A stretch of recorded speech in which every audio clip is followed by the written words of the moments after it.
வணக்கம் எல்லாருக்கும். நான் இன்றைக்கு சீஸ் போட்டு மட்டன் கொத்துரொட்டி செய்ய போகிறேன். இப்போ பொருட்கள் எல்லாம் நிறைய விலையேறிட்டு, இப்போ மட்டன் எல்லாம் பார்த்தீங்கன்னா முந்தி 9 பவுண்ட்ஸ் விற்றது, இப்போ 12 பவுண்ட்ஸ் ஒரு கிலோ ஆகிட்டு. இப்போ ஒரு கொத்துரொட்டி மட்டன் கொத்துரொட்டி நீங்கள் போய் கடையில் வேண்டுறா எப்படியும் ஒரு ஆளுக்கு 10 பவுண்ட்ஸ் சார்ஜ் பண்ணுவீங்க.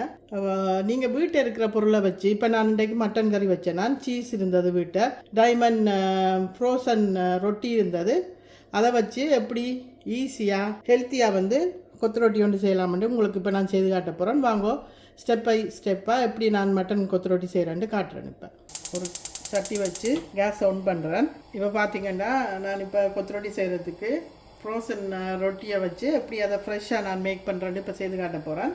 இப்போ ஒரு கொஞ்சமாக ஒரு டீஸ்பூன் எண்ணெய் சேர்க்குறேன். சேர்த்துட்டு இப்போ நான் ரொட்டி அதில் போடுறேன். இப்போ நான் கொஞ்சம் அடுப்பை சிம்மில் வச்சுருக்கிறேன். சிம்மில் வச்சுட்டு இப்போ இந்த ரொட்டியை நான் கொஞ்சமாக சூடு பண்ணுறேன் பாருங்க. இப்போ பார்த்தீங்கன்னா இப்படி திருப்பி விடணும். நீங்கள்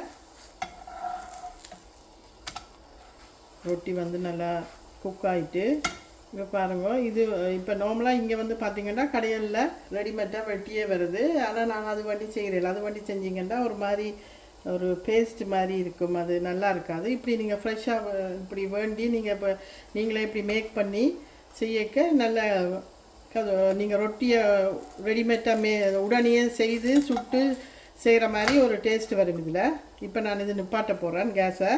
இப்போ ஆல்ரெடி நான் நிறைய ரொட்டி வெட்டி வச்சுருக்கேன். உங்களுக்கு இது காட்டுறதுக்காண்டி ஒரு ரொட்டியை நான் இப்போ செய்து காட்டி நான் இப்போ பாருங்கள் இது இப்படி நீங்கள் இப்படி கையால் இப்படி செய்யணும். செய்யக்க பாருங்கள் இப்படி ஃப்ரெஷ்ஷாக இப்படி வருது. இப்போ இதை நீங்கள்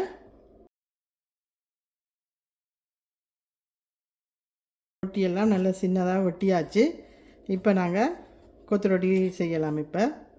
இப்போ பாருங்கள், நான் இப்போ உங்களுக்கு ஃப்ரோசன் கொத்துரொட்டியை இப்படி நாங்கள் வெட்டி செய்கிறேன்னு காட்டினான். கொத்துரொட்டி செய்ய போகலாம். அதுக்கு முன்னாடி நான் இப்போ என்னென்ன பொருட்கள் தேவைன்னு சொல்கிறேன். நான் ஒரு 10 ரொட்டி வெட்டி வச்சுருக்கிறேன்.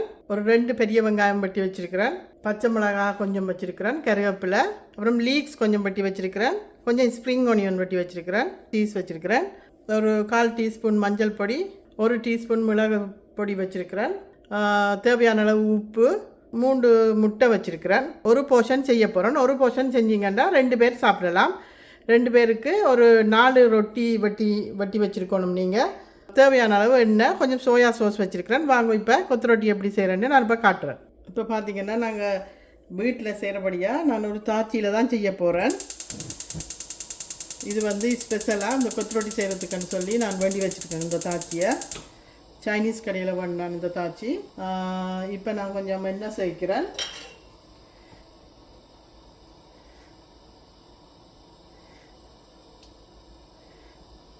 சூடாகட்டும், கொஞ்சம் நேரம் வெயிட் பண்ணுவோம். இப்போ சட்டி சூடாகிட்டு நான் இப்போ கொஞ்சம் வெங்காயம் சேர்க்குறேன்.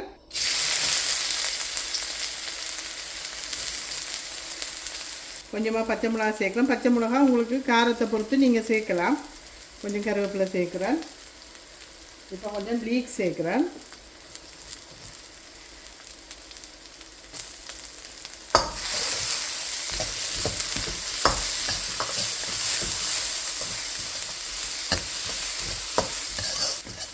ரொம்ப கோல்டன் ப்ரௌனாக பொரியணும்ன்ற அவசியம் இல்லை. ஒரு கண்ணாடி பதத்துக்கு பொரிஞ்சால் போதும். இப்போ நான் 3 முட்டை சேர்க்குறேன்.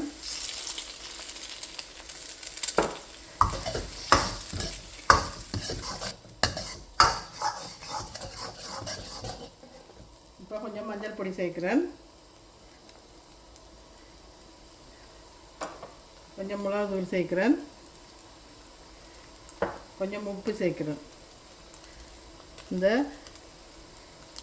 இதுக்கு அளவான ஒரு உப்பு.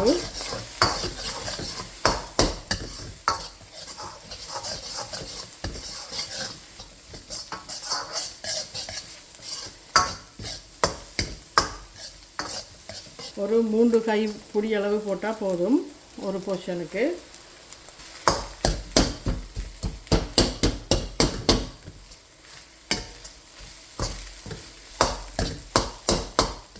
இதுக்கு தேவையான அளவு நான் மட்டன் கிரேவி சேர்க்குறேன்.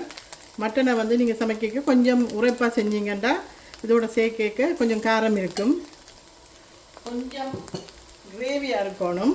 அப்போ தான் இது கொத்து ரொட்டி காஞ்ச மாதிரி இருக்காது.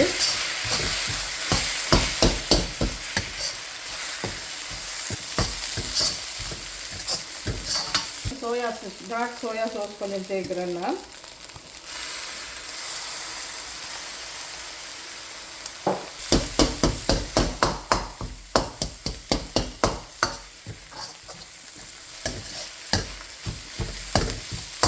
சீஸ் சேர்க்குறேன். இப்போ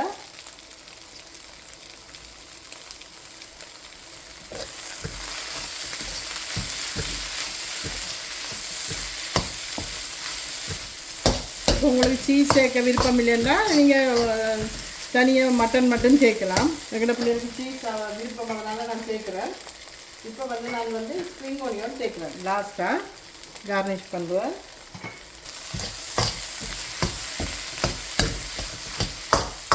சீஸ் மட்டன் கொத்து ரொட்டி ரெடி ஆகிடுச்சு. பாருங்க, இப்போ சூப்பரான சீஸ் மட்டன் கொத்து ரொட்டி ரெடி ஆகிட்டு, நீங்களும் பிள்ளைகளுக்கு வந்து கடையில் ரெண்டு பண்ணி கொடுக்காம நீங்களும் ஹெல்த்தியாக வீட்லேயே இப்படியே செஞ்சு கொடுக்கலாம். நீங்களும் இதை மாதிரி செஞ்சு கொடுங்க. இதை மாதிரி நான் இன்னும் நிறைய வீடியோஸ் போடுறதுக்கு மறக்காமல் நீங்கள் இந்த சேனலை சப்ஸ்கிரைப் பண்ணணும். மறக்காமல் இந்த சேனலை சப்ஸ்கிரைப் பண்ணுங்க, எனக்கு சப்போர்ட் பண்ணுங்க. தேங்க்ஸ் ஃபார் வாட்சிங்.